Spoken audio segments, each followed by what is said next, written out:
Yeah. So the big shift with V3 is the agent team. V2 to V3, the two main issues were the latency. Have a prompt and then you wait for a long time and then it breaks. And then you have the prompts that don't follow what the user is asking. So you prompt it and you say, hey, I want to put this over here, or oh, I want to include this page on my website, and it would not do so. So then there's two big things to fix, which is making something faster, but also making it better and able to follow what the user is saying. And fixing one of them has to come first. Like you can't fix something that isn't following the user's directions and make it really fast. You can always improve on latency, but running fast into a wall doesn't really help, right? You need to move around it. So that's where the agent team comes in, and that's where the different waves come in.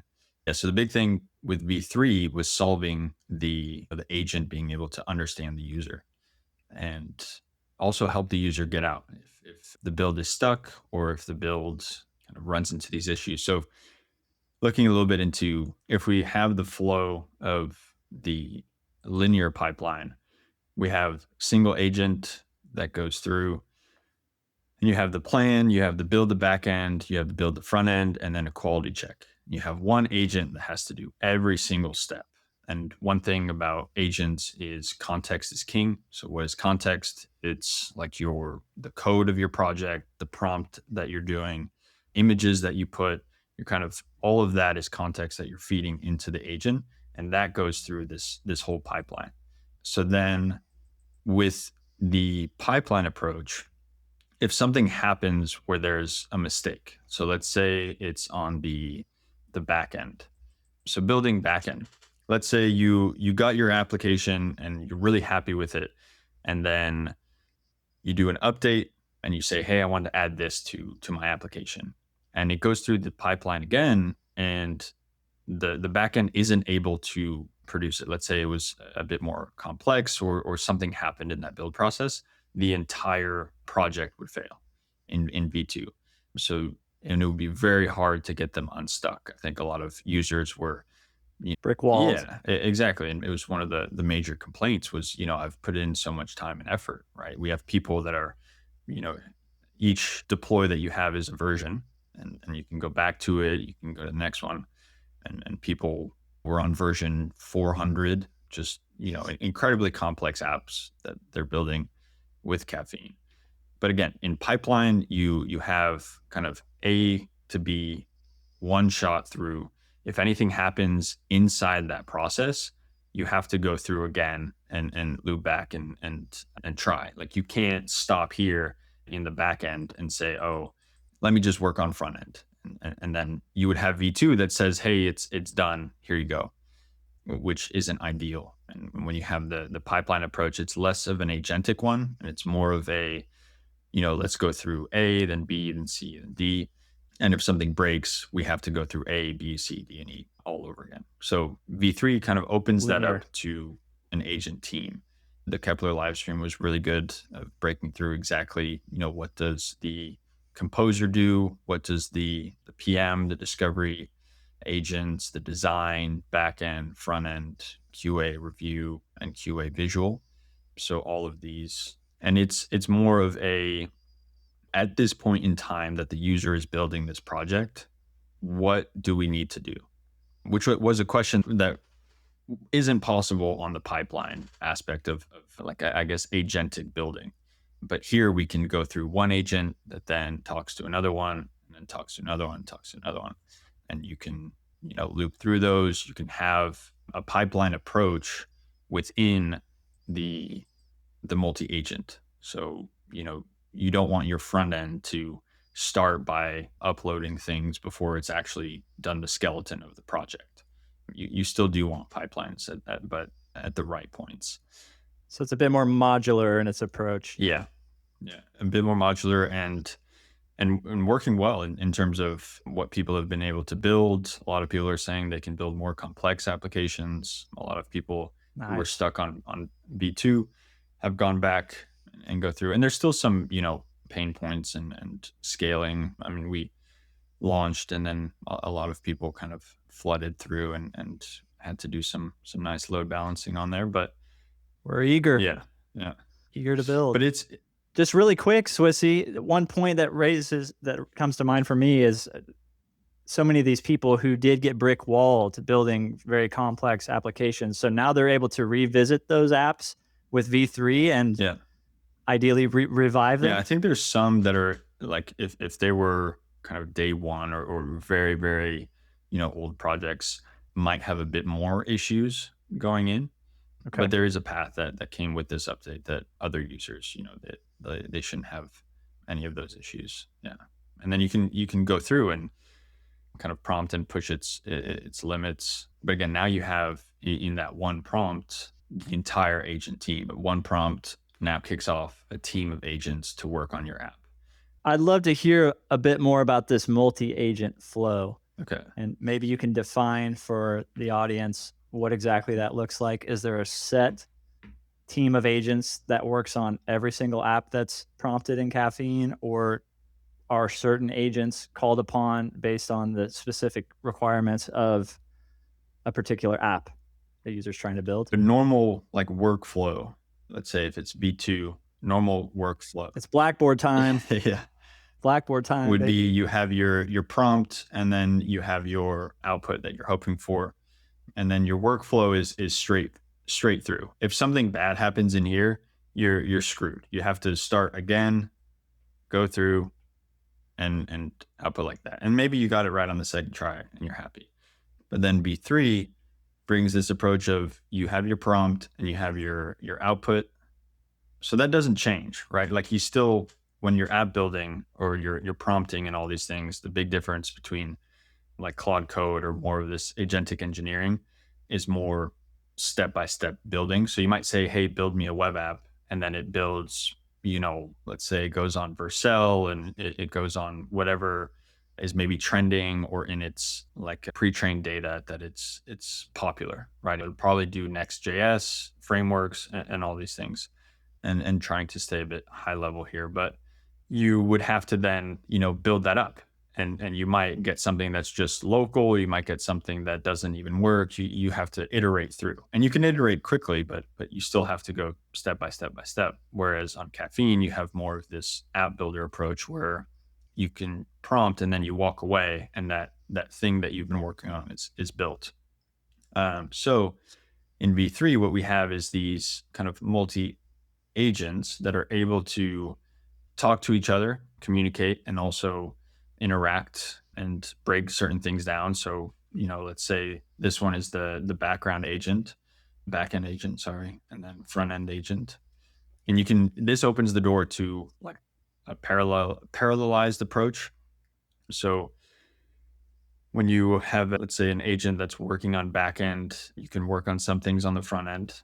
V2 had it where it was only one after the other. So sometimes people would add something on the front end, what your site looks like, and then all of a sudden it would break because you added maybe you tried to add an admin panel, right? And you wanted that visual, but it actually touched the backend, and then it would break and you wouldn't be able to get out of it. So let's say it goes through and then it can talk to the design one, and then it can talk back to, an orchestrator, and then you get your output. What you save is the context that we started with, which is, you have to keep in mind all of these things that the app is doing. So how do you know what the design looks like? How do you know when it's done? How do you know when all these things happen?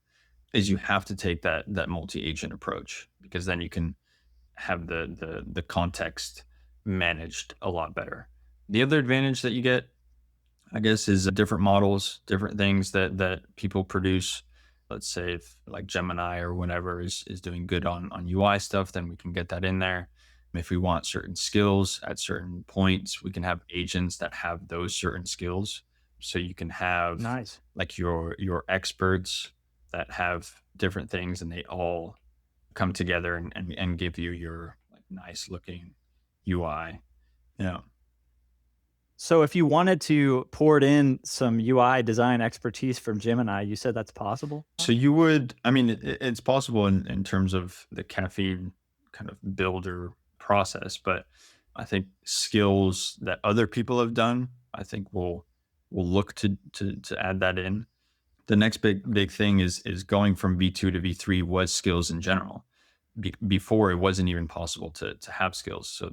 So the shift is definitely monumental in that sense. You have V3 skills that we've added, and now it's kind of curated through caffeine. So we did kind of the work of seeing what are the best skills out there, what are their outputs, how does that relate to ICP, and how can we curate kind of the best of the best for people to just come into caffeine, right? Like if you have a side by side and you have Claude Code and you have caffeine, let's say V3, here you have to have the user that goes in and finds the skills and then finds the different resources, or prompt Claude Code to find the optimal relevant skills. Yes, it takes that manual exactly. And then like a big one is like ICP, we'll say cycle management. Right. And if you've never interacted with this part, it's kind of where things start to break down a little bit. And then V3 is the user comes in and then prompts. Skills are baked in by default. Yeah. Massive. Which is huge as well. V3 as well, status bar. Yeah, there's so many. I think Christopher had posted where it was, here's what's new with V3. And it's it's an entire ran out of room. Ran out of ink. Yeah.